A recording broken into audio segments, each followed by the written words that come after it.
Who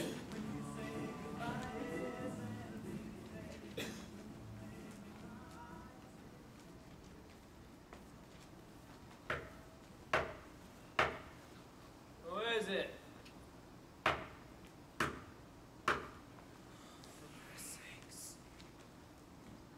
Jehovah's Witnesses want my money. Hello, John. Who the hell are you? You can call me Morticia if you like. May I come in? I have business I wish to discuss with you. No, go. Really, John, it's a matter of life and death.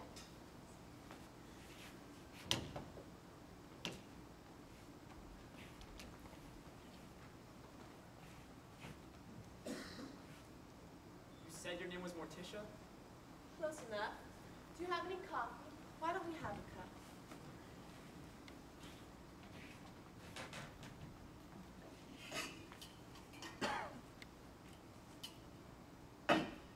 Here. Thank you. Please, take a seat.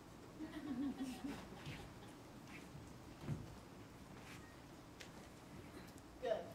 Now, I've taken it upon myself to talk to you about a very important matter.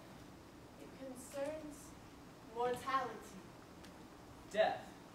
Who's death? Yours. I'm sorry, what? Listen, John, I know you've had a long, hard life. Your kids don't call. You've gotten laid off. Terrible. How the hell do you know that? Sit down, John. I'm not done.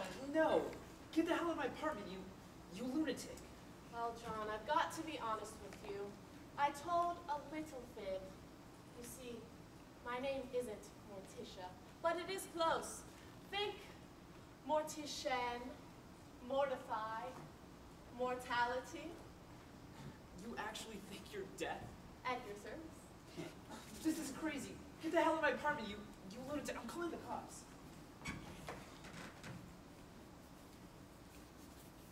911, what is your emergency? Yes, I'm calling about a man.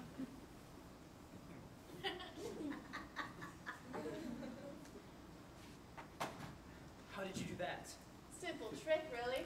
You want to see more shocking stuff?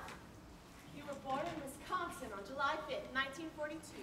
You have a wife, Cheryl, who you met in 1960. You have a son, Harry, and a daughter, Jacqueline, both of whom live in New York. When Harry was 5, you accidentally lost him on a camping trip. It took you 3 hours to find him. You never told Cheryl what happened. When Jackie was 18, her boyfriend called the house. You told him that she was at a friend's house, even though she was right upstairs. This boyfriend drove to the friend's house, spun out on the road, colliding into a tree, which killed him instantly. In 1969, 1973, 1978, 1983, and 1987, you cheated on your wife, a fact that you didn't tell her to her dying day, January 18, 2002. Need I go on? Have you come to take me? That, my friend, is entirely up to you. Do you play? You must know I do. Every Friday. Any good? Very good. Care for a game? Is this what decides the fate of my soul? I don't deal in souls, I deal in corpses. What happens to your soul after you die is beyond my power. So there is an afterlife. Well, I don't want to ruin the surprise. Come now, let's play. Chess games with the manifestation of death have become my favorite cliche ever since a certain 1957 Swedish film.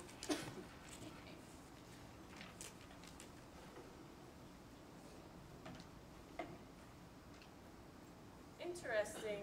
I've always thought you could tell a lot from a person's opening move. But you already know everything, don't you? To a reasonable degree. You humans have an astonishing capacity for thwarting my advances. Well, of course we do. Life is preferable to death, after all. Well, for one thing, it's important to realize that all living things will die. Secondly, life is hard. It's exhausting. And after a while, you just have to give up. But I don't want to give up on life just yet. There's so much I haven't seen, so much I haven't experienced. That's always the plea. Check. Well, maybe it's time I see what's on the other side of things. That's more like it. Checkmate. Damn, that was fast. What, the knock? No, the chess game. I thought you were good. Well, what about the knock? Yeah, the one that just happened.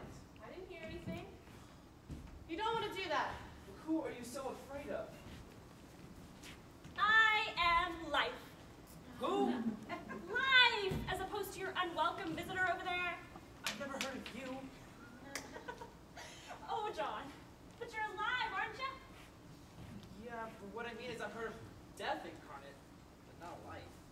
Well, Huh? I'm shy. You're not. Okay, is this actually a joke? No, John, we're as real can be. We have a bit of a feud going on between the two of us. We were roommates in college. College? You mean you two actually grow up? Well, it's a little complicated, but we're not talking about our mortality. We're talking about yours. No, we're not. Yes, we are. We have been for the past few minutes. Hey! Cut it out. Listen, I'm sorry, John. Yeah, me too. I'm just here to offer you some reasons for why you should continue living. Hey, I won the chess game. That's just a cliche you're fine. It's poetic. It's non-binding. You're Quiet! This is my life we're talking about here. Be a little bit more civil.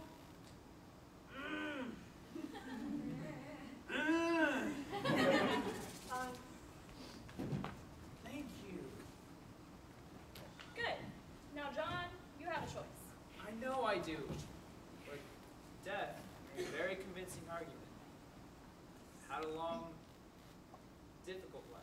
See? Wyatt, listen, John. What if I could make your life a little bit easier? Have the kids visit more? Maybe erase some of those unpleasant You can't do memories? that. Yes, I can. No, I don't want that. I want to feel responsible for my actions. And you shall. Now let's shed that guilt and die. You've always got to be so damn green. I just want some company is all. What is wrong with you two? Life is absurd, of course. All right, Kafka, so is death. You're downright ridiculous. Oh, I'm ridiculous? I think I'm beginning to understand what's going on here. This has nothing to do with John. Guys. No idea what you're talking about. This is all because I stole your boyfriend back in college, isn't it? This has nothing to do with James. Ladies! You don't give a damn about John. All you care about is getting back at me. So what if I do? You have no right screwing up my business deal. Oh, get a life. Let's settle this once and for all. Haha, I win. Sigh. Classic misdirection. Oh, he's still in a few more years now. Good ones. Yeah, I know. Listen, I'm sorry. What I did was a little petty. That's okay. I'm sorry about James. Oh, come here. What next? On to the next one, I suppose.